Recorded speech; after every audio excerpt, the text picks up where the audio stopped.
ਧੰਨ ਧੰਨ ਸ੍ਰੀ ਗੁਰੂ ਗੋਬਿੰਦ ਸਿੰਘ ਸਾਹਿਬ ਜੀ ਮਹਾਰਾਜ।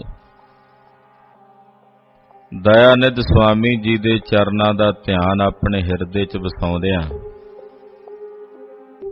ਆਪ ਦੇ ਜੀਵਨ ਤੇ ਰਸਨਾ ਦੇ ਕਲਿਆਣ ਨਿਮਿਤ ਆਖੋ ਜੀ ਸਤਿਨਾਮ ਸ੍ਰੀ ਵਾਹਿਗੁਰੂ ਸਾਹਿਬ ਜੀ। ਸਤਿਨਾਮ ਸ੍ਰੀ ਵਾਹਿਗੁਰੂ ਸਾਹਿਬ ਜੀ।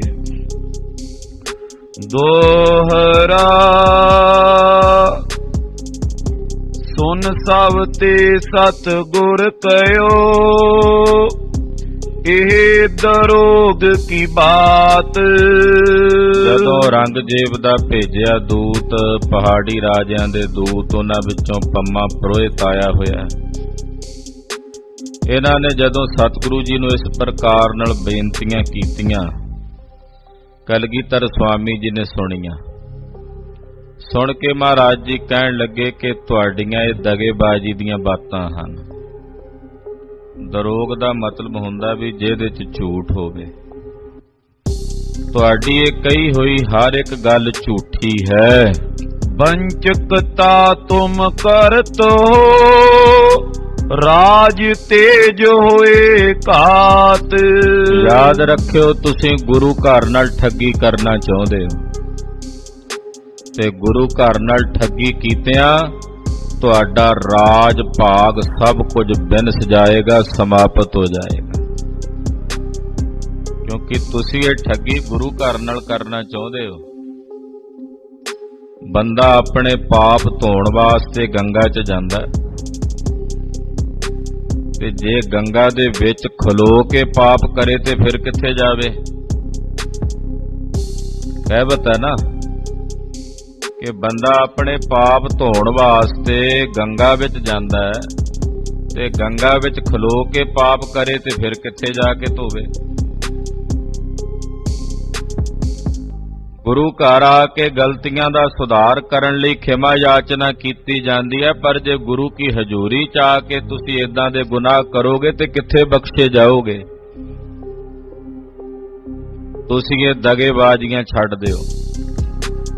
ਇਹ ਜਿਹੜੀਆਂ ਦਗੇਬਾਜ਼ੀਆਂ ਤੁਸੀਂ ਗੁਰੂ ਘਰ ਨਾਲ ਕਰਨਾ ਚਾਹੁੰਦੇ ਹੋ, ਠੱਗੀਆਂ ਕਰਨਾ ਚਾਹੁੰਦੇ ਹੋ, ਚੇਤੇ ਰੱਖਿਓ ਇਸੇ ਠੱਗੀ ਨੇ ਤੁਹਾਡੇ ਰਾਜ ਭਾਗ ਤੇ ਤੇਜ ਨੂੰ ਖਤਮ ਕਰ ਦੇਣਾ। ਚੋਪਈ ਜਿਮ ਆਗੇ ਸਭ ਕੀ ਨਸਿਆਨ। ਐਸਾ ਤਾਂ ਨਹੀਂ ਵੀ ਤੁਸੀਂ ਇਹ ਕਸਮ ਪਹਿਲੀ ਵਾਰ ਖਾਧੀ ਹੈ, ਇਹਦੇ ਤੋਂ ਪਹਿਲਾਂ ਵੀ ਤੁਸੀਂ ਕਸਮਾਂ ਖਾਧੀਆਂ ਨੇ। ਪਹਿਲਾਂ ਵੀ ਕਸਮਾਂ ਲਿਖ ਕੇ ਹੀ ਭੇਜੀਆਂ ਸਨ ਕਾਗਜ਼ ਦੇ ਉੱਤੇ। ਬਹੁਰ ਬਿਨਾਸ਼ੀਓ ਧਰਮ ਈਮਾਨ। ਪਰ ਜਦੋਂ ਊਂਠ ਗਏ ਬਾਹਰ, ਉੱਤੇ ਭਰੀਆਂ ਗੂਣਾ ਵੇਖ ਕੇ ਤੁਹਾਡਾ ਈਮਾਨ ਡੋਲ ਗਿਆ, ਤੁਹਾਡਾ ਧਰਮ ਭ੍ਰਸ਼ਟ ਹੋ ਗਿਆ ਔਰ ਤੁਸੀਂ ਆਪਣਾ ਈਮਾਨ ਤੇ ਧਰਮ ਵਿਨਾਸ਼ ਕਰ ਦਿੱਤਾ, ਕਸਮਾਂ ਤੋੜ ਦਿੱਤੀਆਂ। ਨਿਜ ਤੇ ਪ੍ਰਥਕ ਬਣਾਏ ਲੁਟੇਰੇ। ਹੁਣ ਤੁਸੀਂ ਇਹ ਕਹਿ ਰਹੇ ਹੋ ਵੀ ਉਹ ਜਿਹੜੇ ਲੁੱਟਣ ਆਏ ਸੀ ਉਹ ਸਾਡੇ ਤੋਂ ਵੱਖਰੇ ਸੀ। ਜੋ ਤੁਹਾਡੇ ਤੋਂ ਵੱਖਰੇ ਨੇ ਤੇ ਫਿਰ ਤੁਹਾਡੇ ਨਾਲ ਕੀ ਕਰਨ ਆਏ ਨੇ ਇੱਥੇ? ਜਦੋਂ ਹੁਣ ਉਹਨਾਂ ਲੁਟੇਰਿਆਂ ਨੇ ਲੁੱਟਿਆ, ਹੁਣ ਤੁਸੀਂ ਆਪਣੇ ਆਪ ਨੂੰ ਬਚਾਉਣ ਵਾਸਤੇ ਕਹਿੰਦੇ ਹੋ ਕਿ ਜੀ ਉਹ ਤਾਂ ਲੁਟੇਰੇ ਸਨ, ਪਿੰਡਾਂ ਵਿੱਚੋਂ ਆਏ ਹੋਏ, ਉਹ ਲੁੱਟ ਕੇ ਲੈ ਗਏ ਹਨ। ਨਰਕ ਸਹੇਰੇ ਉਹ ਕਸ਼ਟ ਵਡੇਰੇ। ਤੁਸੀਂ ਇਹ ਬੜਾ ਵੱਡਾ ਨਰਕ ਸਹੇੜਿਆ ਹੈ। ਇਹ ਨਰਕ ਦੇ ਵਿੱਚ ਵੱਡਾ ਭਾਰੀ ਕਸ਼ਟ ਤੁਹਾਨੂੰ ਸਹਿਣਾ ਪਵੇਗਾ। ਇਮਹੀ ਰਾਜ ਤੇਜ ਤੁਮ ਹਾਰੋ। ਇਸੇ ਤਰ੍ਹਾਂ ਹੀ ਤੁਸੀਂ ਆਪਣਾ ਰਾਜ ਤੇਜ ਹਾਰ ਜਾਣਾ। ਨਾ ਤੁਹਾਡਾ ਰਾਜ ਰਹਿਣਾ, ਨਾ ਤੇਜ ਰਹਿਣਾ ਹੈ। ਜਗ ਤੇ ਸਫਾ ਉਠੇ ਇੱਕ ਬਾਰੋ। ਤੁਹਾਡੇ ਰਾਜ ਭਾਗ ਦੀ ਸਫਾ ਇਸ ਜਗਤ ਵਿੱਚੋਂ ਇੱਕ ਵਾਰ ਉੱਠ ਜਾਏਗੀ। ਉੱਠ ਗਈ ਸਫਾ ਮਲੇਛ ਕੀ, ਕਰ ਕੂੜਾ ਪਾਸਾਰ, ਡੰਕਾ ਬਾਜਿਆ ਫਤਿਹ ਕਾ ਨਿਹ ਕਲੰਕ ਅਵਤਾਰ। ਤੁਹਾਡੀ ਇਹ ਮਲੇਛਾਂ ਦੀ ਸਫਾ ਇੱਕ ਵਾਰ ਉੱਠ ਜਾਵੇਗੀ ਔਰ ਇਸੇ ਤਰ੍ਹਾਂ ਹੀ ਉੱਠੇਗੀ। ਇਮ ਕੈ ਤੂਸ਼ਨ ਪਏ ਗੁਸਾਈ। ਏਦਾਂ ਇਹ ਬਚਨ ਇਹਨਾਂ ਦੂਤਾਂ ਨੂੰ ਕਹਿ ਕੇ ਕਲਗੀਧਰ ਪਾਤਸ਼ਾਹ ਜੀ ਮਹਾਰਾਜ ਜੀ ਚੁੱਪ ਕਰ ਗਏ। ਹਾਰੇ ਕੈ ਵਕੀਲ ਸਮੁਦਾਈ। ਜਿੰਨੇ ਵਕੀਲ ਆਏ ਸੀ ਪਹਾੜੀ ਰਾਜਿਆਂ ਦੇ, ਤੁਰਕਾਂ ਦੇ, ਸਤਿਗੁਰੂ ਜੀ ਨੂੰ ਕਹਿ ਕੇ ਹਾਰ ਗਏ। ਇਹਨਾਂ ਨੂੰ ਪਤਾ ਲੱਗ ਗਿਆ ਕਿ ਗੁਰੂ ਸਾਹਿਬ ਨੇ ਸਾਡੀ ਗੱਲ ਨਹੀਂ ਮੰਨਣੀ। ਸ਼੍ਰੀ ਗੁਜਰੀ ਟਿਗ ਸੁਧ ਤਬ ਗਈ। ਉਧਰ ਸਤਿਕਾਰਯੋਗ ਮਾਤਾ ਗੁਜਰੀ ਜੀ ਦੇ ਪਾਸ ਖਬਰ ਪਹੁੰਚੀ। ਮਾਤਾ ਜੀ ਨੂੰ ਕਿਸੇ ਨੇ ਜਾ ਕੇ ਦੱਸਿਆ ਕਿ ਜੀ ਔਰੰਗਜ਼ੇਬ ਬਾਦਸ਼ਾਹ ਦਾ ਵਕੀਲ ਆਇਆ ਹੈ। ਔਰੰਗੇ ਨੇ ਖੁਦ ਆਪ ਆਪਣੇ ਹੱਥਾਂ ਨਾਲ ਕਸਮ ਲਿਖ ਕੇ ਭੇਜੀ ਹੈ। ਇਹ ਗੱਲ ਜਦੋਂ ਮਾਤਾ ਗੁਜਰੀ ਜੀ ਨੂੰ ਪਤਾ ਲੱਗੀ, ਦੂਤਨ ਕਈ ਸੋ ਅਨਬਨ ਪਈ, ਕਿ ਜਿਹੜੀਆਂ ਦੂਤਾਂ ਨੇ ਬਾਤ ਕਹੀ ਹੈ ਗੁਰੂ ਸਾਹਿਬ ਨੂੰ, ਮਹਾਰਾਜ ਜੀ ਨੇ ਉਹਨਾਂ ਦੀਆਂ ਬਾਤਾਂ ਸਵੀਕਾਰ ਨਹੀਂ ਕੀਤੀਆਂ। ਗੁਰੂ ਸਾਹਿਬ ਜੀ ਦੀ ਆਏ ਹੋਏ ਉਹਨਾਂ ਵਕੀਲਾਂ ਨਾਲ ਅਣਬਣੀ ਹੋ ਗਈ ਹੈ। ਨੈ ਮਾਨੇ ਕਲਗੀਧਰ ਕਿਸ ਕੀ, ਕਲਗੀਧਰ ਪਾਤਸ਼ਾਹ ਜੀ ਉਹਨਾਂ ਵਕੀਲਾਂ ਤੇ ਉਹਨਾਂ ਦੂਤਾਂ ਦੀ ਗੱਲ ਨਹੀਂ ਮੰਨਦੇ। 300 ਬੋਲੇ ਬਾਣੀ ਰਿਸਕੀ, ਸਗੋਂ ਵੀਰ ਰਸ ਵਿੱਚ ਆ ਕੇ ਉਹਨਾਂ ਵਕੀਲਾਂ ਨੂੰ ਮਹਾਰਾਜ ਜੀ ਨੇ ਪਲਟਵਾਂ ਜਵਾਬ ਦਿੱਤਾ ਹੈ। ਵੀਰ ਰਸ ਵਿੱਚ ਆ ਕੇ ਉਹਨਾਂ ਨੂੰ ਬੋਲ ਬੋਲੇ ਨੇ, ਕਠੋਰ ਬੋਲ ਬੋਲੇ ਹਨ। ਸੁਣ ਕੇ ਆਪਣੇ ਨਿਕਟ ਹਕਾਰੇ, ਜਦੋਂ ਮਾਤਾ ਜੀ ਨੇ ਇਹ ਗੱਲ ਸੁਣੀ ਕਿ ਗੁਰੂ ਸਾਹਿਬ ਜੀ ਦੀ ਇਹਨਾਂ ਵਕੀਲਾਂ ਨਾਲ ਅਣਬਣੀ ਹੋ ਗਈ ਹੈ, ਤਾਂ ਉਸ ਵੇਲੇ ਮਾਤਾ ਜੀ ਨੇ ਹੁਕਮ ਕੀਤਾ ਵੀ ਉਹਨਾਂ ਵਕੀਲਾਂ ਤੇ ਦੂਤਾਂ ਨੂੰ ਸਾਡੇ ਕੋਲ ਸੱਦ ਕੇ ਲਿਆਓ। ਉਹ ਵਕੀਲ ਦੂਤ ਜਿਹੜੇ ਗੁਰੂ ਸਾਹਿਬ ਜੀ ਕੋਲ ਆਏ ਨੇ, ਉਹਨਾਂ ਨੂੰ ਮੇਰੇ ਕੋਲ ਬੁਲਾ ਕੇ ਲਿਆਓ। ਸਗਲੇ ਮਾਤਾ ਪਾਸ ਪਧਾਰੇ, ਉਹ ਜਿੰਨੇ ਵਕੀਲ ਤੇ ਦੂਤ ਸਨ ਸਾਰੇ ਇਕੱਠੇ ਹੋ ਕੇ ਸਤਿਕਾਰਯੋਗ ਮਾਤਾ ਜੀ ਕੋਲ ਆਏ। ਕਹਿਵਤ ਸ਼ਾਹ ਗਿਰੇਸ਼ਨ ਕੇਰੀ, ਜੋ ਪਹਾੜੀ ਰਾਜਿਆਂ ਨੇ ਕਿਹਾ ਸੀ ਜਾਂ ਜੋ ਔਰੰਗਜ਼ੇਬ ਬਾਦਸ਼ਾਹ ਨੇ ਕਿਹਾ ਸੀ, ਉਹ ਸਾਰੀ ਕਹਿਵਤ ਮਾਤਾ ਗੁਜਰੀ ਜੀ ਨੂੰ ਇਹਨਾਂ ਵਕੀਲਾਂ ਨੇ ਸੁਣਾਈ ਹੈ। ਸਰਬ ਵਕੀਲਨ ਪਾਖੀ ਫੇਰੀ, ਸਾਰੇ ਵਕੀਲਾਂ ਨੇ ਦੁਬਾਰਾ ਮੁੱਢ ਤੋਂ ਸਾਰੀ ਵਾਰਤਾ ਮਾਤਾ ਸਤਿਕਾਰਯੋਗ ਮਾਤਾ ਜੀ ਨੂੰ ਦੱਸੀ। ਸੁਨੋ ਮਾਤ ਪ੍ਰਤੀਤ ਕਰੀ ਜੈ, ਕਹਿਣ ਲੱਗੇ ਮਾਤਾ ਜੀ ਯਕੀਨ ਤਾਂ ਕਰਨਾ ਪੈਣਾ ਨਾ, ਯਕੀਨ ਕੀਤੇ ਬਿਨਾਂ ਗੱਲ ਥੋੜੀ ਬਣਦੀ ਹੈ। ਤੁਸੀਂ ਬਾਦਸ਼ਾਹ ਦੇ ਉੱਤੇ ਪ੍ਰਤੀਤ ਕਰੋ। ਸਭ ਕੀ ਕਈ ਸਾਚ ਲਖ ਲੀਜੈ, ਪਹਾੜੀ ਰਾਜਿਆਂ ਨੇ ਵੀ ਜੋ ਇਹ ਆਨ ਲਿਖ ਕੇ ਭੇਜੀ ਹੈ ਉਹ ਵੀ ਸੱਚ ਕਹਿ ਰਹੇ ਨੇ। ਮਾਤਾ ਜੀ ਉਹਨਾਂ ਦੀ ਕਹੀ ਹੋਈ ਬਾਤ ਨੂੰ ਵੀ ਤੁਸੀਂ ਸੱਚ ਜਾਣੋ। ਸਤਿਗੁਰ ਨੇ ਮਾਨੈ ਕਹਿ ਰਹੇ, ਅਸੀਂ ਗੁਰੂ ਸਾਹਿਬ ਜੀ ਨੂੰ ਬਹੁਤ ਵਾਰ ਕਿਹਾ ਪਰ ਉਹਨਾਂ ਨੇ ਸਾਡੀ ਗੱਲ ਨਹੀਂ ਮੰਨੀ। ਪ੍ਰਥਮ ਵਾਰਤਾ ਪਰ ਰਿਸ ਲਏ, ਉਹ ਤਾਂ ਪਹਿਲੀ ਜਿਹੜੀ ਬਾਤ ਹੋਈ ਸੀ, ਕਸਮਾਂ ਪਹਿਲਾਂ ਪਹਾੜੀਆਂ ਨੇ ਭੇਜੀਆਂ ਸਨ, ਇਹ ਆਪਣੀ ਕਸਮ ਤੇ ਨਹੀਂ ਰਹੇ। ਉਹ ਗੱਲ ਦਾ ਉਹਨਾਂ ਨੇ ਬੜਾ ਗੁੱਸਾ ਮਨਾਇਆ ਹੋਇਆ ਕਿ ਤੁਸੀਂ ਪਹਿਲਾਂ ਵੀ ਕਸਮਾਂ ਖਾ ਕੇ ਮੁੱਕਰੇ ਹੋ। ਸਰਬ ਲੁਟੇਰੇ ਕੈਦ ਪਰੇ ਹੈ, ਮਾਤਾ ਜੀ ਉਹ ਬੰਦੇ ਸਾਡੇ ਨਹੀਂ ਸੀ ਜਿਨ੍ਹਾਂ ਨੇ ਲੁੱਟ ਕੀਤੀ ਹੈ। ਜਿਹੜੇ ਉਹ ਬਲਦਾਂ ਨੂੰ ਲੁੱਟਣ ਆਏ ਸਨ ਉਹ ਸਾਡੇ ਬੰਦੇ ਨਹੀਂ, ਉਹ ਤਾਂ ਲੁਟੇਰੇ ਨੇ। ਅਸੀਂ ਉਹਨਾਂ ਸਾਰੇ ਲੁਟੇਰਿਆਂ ਨੂੰ ਕੈਦ ਕਰ ਲਿਆ, ਉਹਨਾਂ ਨੂੰ ਅਸੀਂ ਦੰਡ ਦਿੱਤਾ ਹੈ। ਦੰਡ ਸਾਸਨਾ ਦੇਨ ਕਰੇ, ਉਹਨਾਂ ਨੂੰ ਕੈਦ ਕਰਕੇ ਅਸੀਂ ਉਹਨਾਂ ਨੂੰ ਦੰਡ ਦਿੱਤਾ, ਉਹਨਾਂ ਨੂੰ ਤਾੜਨਾ ਕੀਤੀ ਹੈ। ਅਬ ਕਰ ਜੋਰ ਖਤਾ ਬਖਸ਼ਾਵੇਂ, ਹੁਣ ਅਸੀਂ ਆਪਣੇ ਹੱਥ ਜੋੜ ਕੇ ਆਪਣੀ ਭੁੱਲ ਬਖਸ਼ਾਉਨੇ। ਹਾਲਾਂਕਿ ਉਹਨਾਂ ਲੁਟੇਰਿਆਂ ਨੇ ਗਲਤੀ ਕੀਤੀ ਹੈ, ਤੋ ਨਹੀਂ ਮਨ ਮੈਂ ਕੁਛ ਲਿਆਵੇਂ, ਪਰ ਗੁਰੂ ਜੀ ਸਾਡੀ ਕਹੀ ਹੋਈ ਗੱਲ ਨੂੰ ਆਪਣੇ ਮਨ ਚ ਨਹੀਂ ਲਿਆਉਂਦੇ। ਉਹ ਤਾਂ ਸਾਡਾ ਬਚਨ ਸੁਣਦੇ ਤੱਕ ਵੀ ਨਹੀਂ। ਸੁਨ ਕਰ ਮਾਤਾ ਉਰ ਬਿਰਮਾਈ, ਜਦੋਂ ਮਾਤਾ ਜੀ ਨੇ ਵਕੀਲਾਂ ਨੇ ਚੋਪੜੀਆਂ ਜੀਆਂ ਗੱਲਾਂ ਕੀਤੀਆਂ ਤੋ ਮਾਤਾ ਜੀ ਦਾ ਵੀ ਮਨ ਭੋਲਾ ਮਨ ਸੀ ਨਾ, ਸਤਿਕਾਰਯੋਗ ਮਾਤਾ ਜੀ ਦਾ। ਉਹਨਾਂ ਨੇ ਵੇਖਿਆ ਵੀ ਜਿਹੜੇ ਇੰਨੇ ਜ਼ਿੰਮੇਵਾਰ ਬੰਦੇ ਆਏ ਨੇ, ਵਕੀਲ ਆਇਆ, ਬਾਦਸ਼ਾਹ ਔਰੰਗਜ਼ੇਬ ਦੀ ਚਿੱਠੀ ਲੈ ਕੇ ਆਇਆ, ਤੋ ਮਾਤਾ ਜੀ ਦਾ ਮਨ ਇਹਨਾਂ ਦੀਆਂ ਗੱਲਾਂ ਨਾਲ ਰਾਜੀ ਹੋ ਗਿਆ।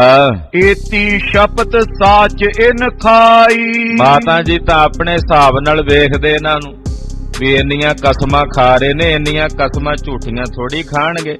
ਹਿੰਦੁਸਤਾਨ ਦਾ ਬਾਦਸ਼ਾਹ ਔਰੰਗਜ਼ੇਬ ਉਹ ਆਪਣੇ ਹੱਥ ਦੇ ਵਿੱਚ ਕੁਰਾਨ ਪਕੜ ਕੇ ਕਸਮ ਖਾ ਕੇ ਭੇਜ ਰਿਹਾ। ਏਡਾ ਵੱਡਾ ਬਾਦਸ਼ਾਹ ਥੋੜੀ ਝੂਠ ਬੋਲ ਸਕਦਾ। ਪਰ ਇਹ ਤਾਂ ਸਤਿਗੁਰੂ ਜੀ ਜਾਣਦੇ ਸਨ ਵੀ ਇਹ ਕੋੜੀ ਰਾਜਨੀਤੀ ਕਰਨ ਵਾਲੇ ਕਿਸੇ ਹੱਦ ਤੱਕ ਵੀ ਗਿਰ ਸਕਦੇ ਐ। ਪਰ ਸਤਿਕਾਰਯੋਗ ਮਾਤਾ ਜੀ ਭੋਲੇ ਮਨ ਨਾਲ ਇਹਨਾਂ ਦੀ ਗੱਲ ਨੂੰ ਸੱਚ ਮੰਨ ਰਹੇ ਨੇ, ਸੋਚਦੇ ਨੇ ਕਿ ਇੰਨੀਆਂ ਕਸਮਾਂ ਖਾ ਰਹੇ ਹਨ। ਸਕਲ ਸਿੰਘ ਅਰ ਮਾਤਾ ਮਿਲੇ। ਮਾਤਾ ਜੀ ਔਰ ਜਿੰਨੇ ਮਾਤਾ ਜੀ ਦੇ ਨਾਲ ਸਹਿਮਤ ਸਿੰਘ ਸਨ, ਜਿਹੜੇ ਨਾ ਵਕੀਲਾਂ ਦੀ ਕਈ ਬਾਤ ਦੇ ਉੱਤੇ ਯਕੀਨ ਕਰਦੇ ਸਨ, ਉਹ ਮਾਤਾ ਜੀ ਨਾਲ ਮਿਲ ਕੇ ਨਿਕਸਨਪੁਰ ਤੇ ਮਾਨਿਓ ਭਲੇ। ਉਹਨਾਂ ਨੇ ਗੱਲ ਮੰਨ ਲਈ ਕਿ ਵਾਕਈ ਸਾਨੂੰ ਆਨੰਦਪੁਰ ਸਾਹਿਬ ਛੱਡ ਕੇ ਜਾਣਾ ਚਾਹੀਦਾ, ਵੀ ਬਹੁਤੀ ਵੱਡੀ ਗੱਲ ਨਹੀਂ, ਆਨੰਦਪੁਰ ਸਾਹਿਬ ਛੱਡ ਕੇ ਜਾਣਾ, ਇਹਦੇ ਨਾਲ ਉਹਨਾਂ ਦੀ ਇੱਜ਼ਤ ਰਹਿ ਜਾਏਗੀ ਤੇ ਉੱਠ ਕੇ ਚਲੇ ਜਾਣਗੇ। ਜਿਉਂ ਕਿਉਂ ਕਹਿ ਕਰ ਗੁਰੂ ਨਿਕਾਰੋ। ਜਿਵੇਂ ਕਿਵੇਂ ਕਹਿ ਕੇ ਇਹ ਵਕੀਲ ਕਹਿ ਰਹੇ ਨੇ ਉਹਨਾਂ ਸਿੰਘਾਂ ਨੂੰ ਵੀ ਕਿ ਜਿਵੇਂ ਕਿਵੇਂ ਕਹਿ ਕੇ ਤੁਸੀਂ ਗੁਰੂ ਸਾਹਿਬ ਜੀ ਨੂੰ ਰਾਜੀ ਕਰ ਲਓ ਆਨੰਦਪੁਰ ਸਾਹਿਬ ਛੱਡ ਕੇ ਜਾਣ ਲਈ। ਤਬ ਮਿਟ ਹੈ ਜੇ ਇਹ ਜੰਗ ਅਖਾਰੋ। ਤਾਂ ਇਹ ਜੰਗ ਦੇ ਅਖਾੜੇ ਮਿਟਣੇ ਨੇ, ਇਹ ਜੰਗ ਤਾਂ ਖਤਮ ਹੋਣਾ। ਆਨ ਗੁਰੂ ਟਿਕ ਕਰਿਓ ਜਵਾਬ। ਏਦਾਂ ਸਤਿਗੁਰੂ ਜੀ ਦੇ ਪਾਸ ਚੱਲ ਕੇ ਆਏ ਤੇ ਮਹਾਰਾਜ ਜੀ ਨਾਲ ਬਚਨ ਬਿਲਾਸ ਹੋਣ ਲੱਗੇ। ਮਹਾਰਾਜ ਅਬ ਤਜੋ ਸ਼ਿਤਾਬ। ਸਿੰਘ ਤੇ ਮਾਤਾ ਜੀ ਆ ਕੇ ਸਤਿਗੁਰੂ ਜੀ ਨੂੰ ਬੇਨਤੀ ਕਰਦੇ ਨੇ, ਕਹਿੰਦੇ ਮਹਾਰਾਜ ਹੁਣ ਆਪਾਂ ਨੂੰ ਆਨੰਦਪੁਰ ਸਾਹਿਬ ਤੇ ਕਿਲਾ ਛੱਡ ਕੇ ਛੇਤੀ ਜਾਣਾ ਚਾਹੀਦਾ ਹੈ। ਛੁਦਾ ਕਸ਼ਟ ਹਮ ਬਹੁਤ ਸਹਾਰਿਓ। ਸਿੰਘ ਕਹਿਣ ਲੱਗੇ ਮਹਾਰਾਜ ਅਸੀਂ ਭੁੱਖ ਦਾ ਬੜਾ ਵੱਡਾ ਡਾਢਾ ਦੁੱਖ ਆਪਣੇ ਤਨ ਤੇ ਸਹਾਰਿਆ ਹੈ। ਹੋਏ ਲਾਚਾਰ ਤੁਮ ਪਾਸੀ ਉਚਾਰਿਓ। ਅਸੀਂ ਹੁਣ ਲਾਚਾਰ ਹੋ ਕੇ ਹਰ ਪਾਸਿਓਂ ਲਾਚਾਰ ਹੋ ਕੇ ਤੁਹਾਡੇ ਅੱਗੇ ਬੇਨਤੀ ਕਰ ਰਹੇ ਹਾਂ। ਨਿਕਸੈ ਚਾਹੇ ਪ੍ਰਾਨ ਛੁਦਿਆਰੇ। ਭੁੱਖ ਦੇ ਨਾਲ ਸਾਡੇ ਸਰੀਰ ਚੋਂ ਸਾਹ ਨਿਕਲਣ ਵਾਲੇ ਨੇ, ਸਾਡਾ ਦਮ ਨਿਕਲਣ ਵਾਲਾ ਹੈ। ਕਿ ਹਮ ਰਾਖੇ ਧੀਰਜ ਤਾਰੇ। ਮਹਾਰਾਜ ਜੀ ਅਸੀਂ ਭੁੱਖ ਨਾਲ ਕਿਵੇਂ ਧੀਰਜ ਰੱਖੀਏ, ਕਿਵੇਂ ਅਸੀਂ ਠਰਮਾ ਰੱਖ ਕੇ ਬੈਠੇ ਰਹੀਏ ਆਨੰਦਪੁਰ ਸਾਹਿਬ ਵਿੱਚ ਭੁੱਖੇ।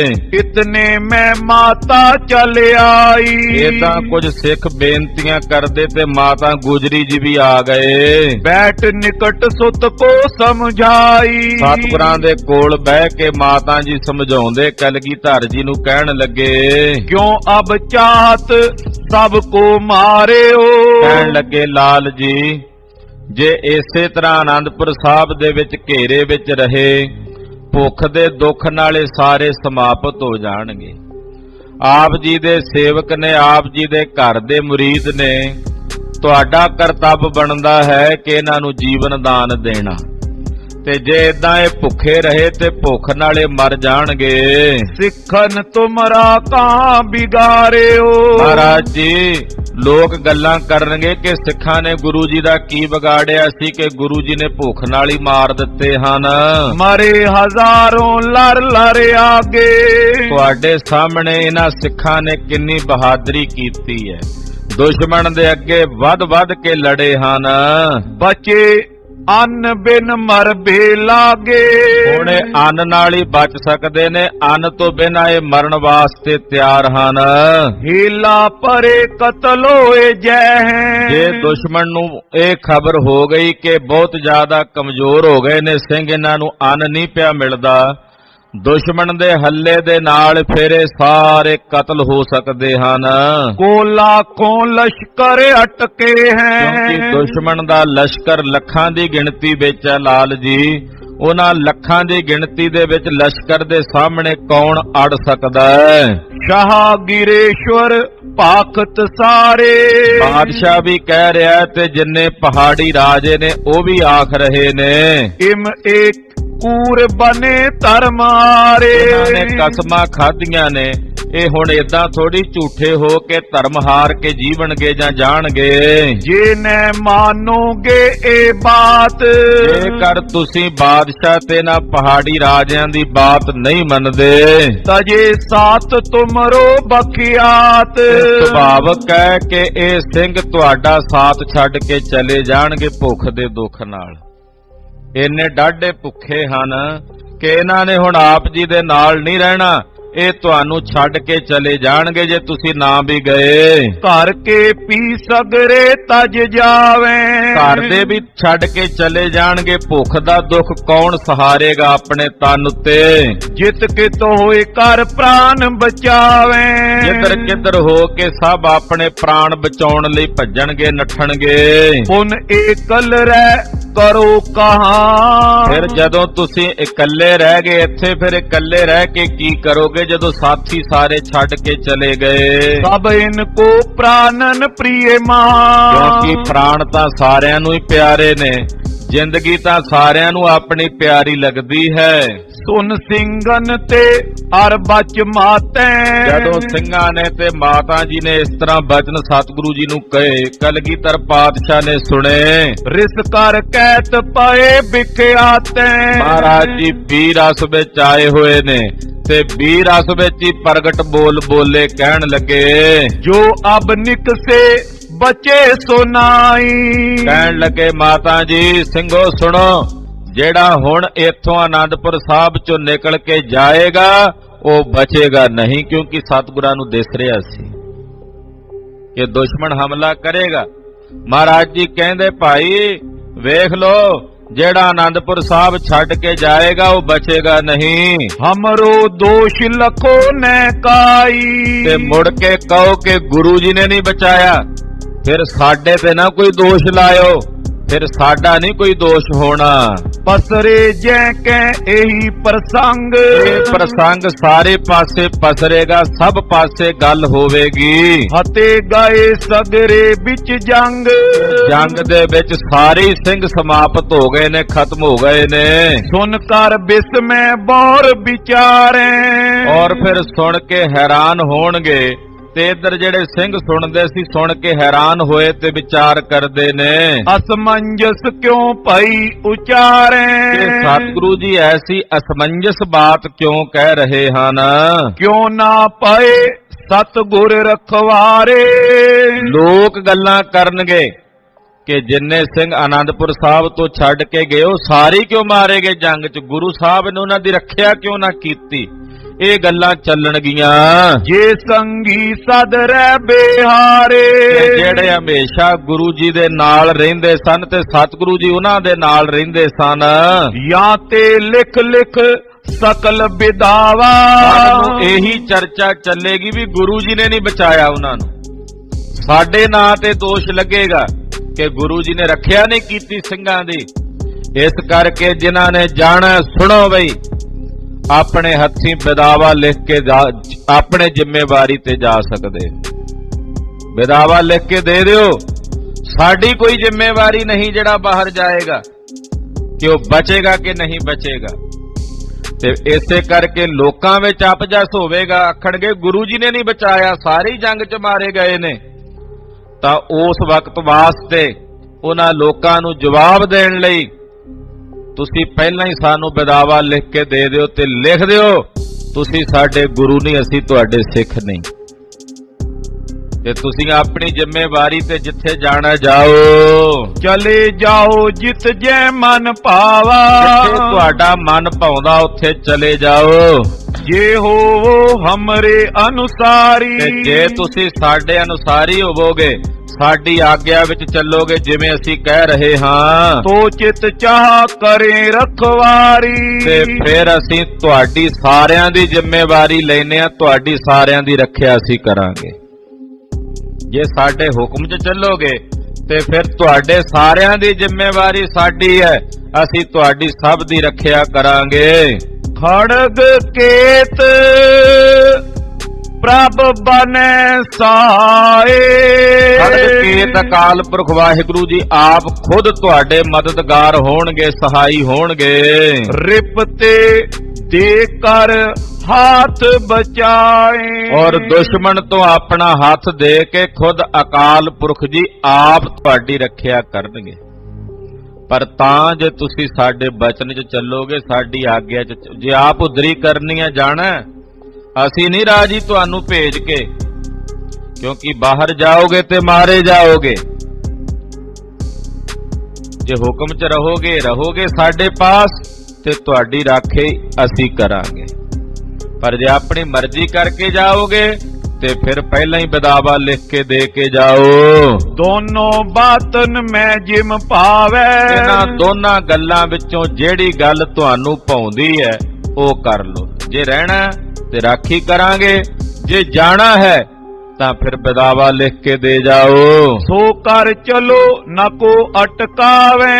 ਤੇ ਫਿਰ ਤੁਸੀਂ ਉਹੀ ਕਰਕੇ ਚੱਲੋ ਜੋ ਤੁਹਾਡੇ ਅੱਗੇ ਦੋ ਰਾਹ ਦੱਸ ਦਿੱਤੇ ਨੇ। ਹੁਣ ਇਹ ਤੁਸੀਂ ਵੇਖੋ ਕਿਹੜੇ ਰਾਹ ਤੇ ਤੁਸੀਂ ਚੱਲਣਾ। ਦੋਨਾਂ ਰਸਤਿਆਂ ਤੇ ਅਟਕ ਕੋਈ ਨਹੀਂ। ਮਾਤਾ ਕੀ ਰਿਸ ਲਖ ਕਰ ਸਈ। ਤੇ ਮਾਤਾ ਜੀ ਵੀ ਬੜੇ ਵੀਰਸ ਵਿੱਚ ਬੈਠੇ ਸਨ। ਉਹ ਵੀ ਕਲਗੀਧਰ ਪਾਤਸ਼ਾਹ ਜੀ ਨੂੰ ਬਾਰ-ਬਾਰ ਕਹਿ ਰਹੇ ਸਨ, ਬਿਨ ਸਨੇਹ ਬਾਨੀ ਗੁਰ ਕਈ। ਮਾਤਾ ਜੀ ਨੇ ਸੁਣਿਆ ਕਿ ਕਲਗੀਧਰ ਪਾਤਸ਼ਾਹ ਨੇ ਬਿਲਕੁਲ ਸਾਫ਼ ਦੋ ਟੁਕ ਬਚਨ ਕਹੇ ਨੇ ਜਿਨ੍ਹਾਂ ਵਿੱਚ ਕੋਈ ਸਨੇਹ ਨਜ਼ਰ ਨਹੀਂ ਆਉਂਦਾ।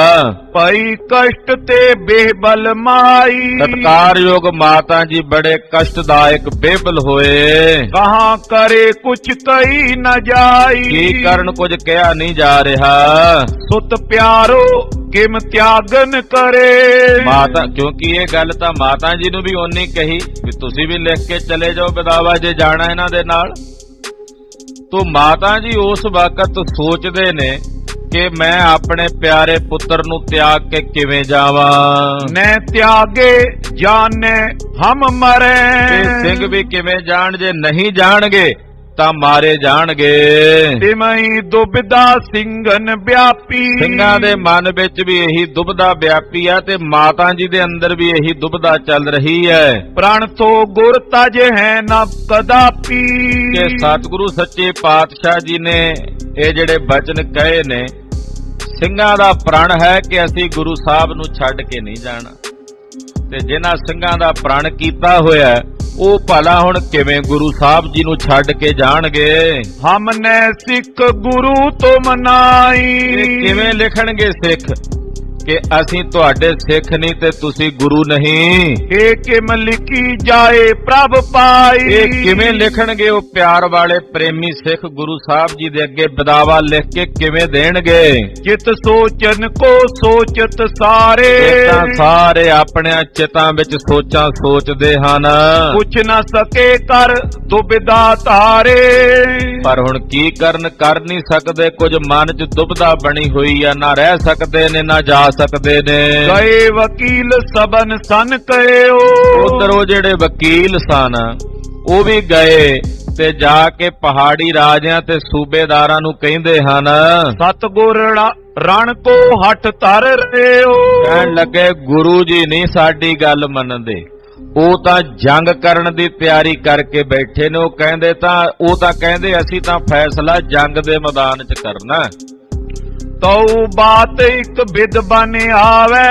ਪਰ ਉਹ ਵਕੀਲ ਕਹਿੰਦੇ ਇੱਕ ਕੰਮ ਸਾਡਾ ਬੜਾ ਵਧੀਆ ਹੋ ਗਿਆ ਜਿਹੜਾ ਸਾਨੂੰ ਦਿਸਦਾ ਹੈ। ਮਾਤਾ ਕੋ ਹਮ ਪੁਨ ਸਮਝਾਵੇ। ਕਿ ਅਸੀਂ ਗੁਰੂ ਜੀ ਦੀ ਮਾਤਾ ਜੀ ਦੇ ਨਾਲ ਗੱਲ ਕਰਕੇ ਆਏ ਆ ਤੇ ਦੁਬਾਰਾ ਫੇਰ ਅਸੀਂ ਉਹਨਾਂ ਨੂੰ ਜਾ ਕੇ ਮਿਲ ਕੇ ਸਮਝਾਵਾਂਗੇ।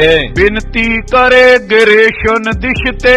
ਔਰ ਸਾਰੇ ਪਹਾੜੀ ਰਾਜਿਆਂ ਵੱਲੋਂ ਮਾਤਾ ਜੀ ਦੇ ਕੋਲ ਬੇਨਤੀ ਕਰਾਂਗੇ। ਦੇਹ ਭਰੋਸਾ ਬਿਦ ਜਿਸ ਕਿਸ ਤੇ। ਔਰ ਸਾਰੇ ਪਾਸਿਆਂ ਤੋਂ ਭਰੋਸਾ ਦੇਵਾਂਗੇ ਸਭ ਨੂੰ। ਸੋ ਆਪਣੇ ਸੁਤ ਕੋ ਸਮਝਾਵੇ। ਮਾਤਾ ਜੀ ਆਪਣੇ ਪੁੱਤਰ ਨੂੰ ਕਹਿ ਕਹਿ ਕੇ ਸਮਝਾਉਣਗੇ।